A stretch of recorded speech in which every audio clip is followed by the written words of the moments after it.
So excited for you to try this week. This is my Cuban sandwich, or Cubanos. Now, as you can see, there's lots of fresh ingredients in the marinade, but not that much spice. But it does have a kick. It must be those citrus juices getting into the meat. Now whisk it all together. Cover the pork. I'm using pork loin. Normally you'd use a pork shoulder for this, but it's a big joint of meat and there's only two of us. Big difference here, you cook pork shoulder long, low and slow. Pork loin is really lean, get it in there 20 minutes, quite a high heat. Now we're going to start putting the sandwich together. Now I couldn't find any Cuban bread or pan de agua, so I'm having to use French stick. I'm using part baked French stick, so it should work okay.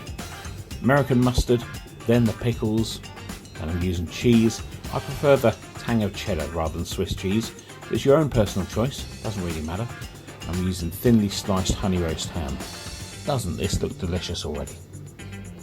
Big fan of this sandwich. One of the best sandwiches I've had.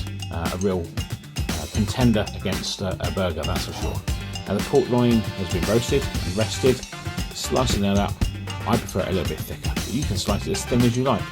Obviously, if you're using pork shoulder or pork butt, you can flake the meat.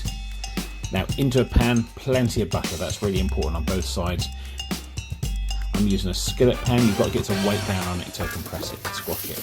Now these aren't squashed as much as normal Cuban sandwich, but I think it's a pretty good substitute.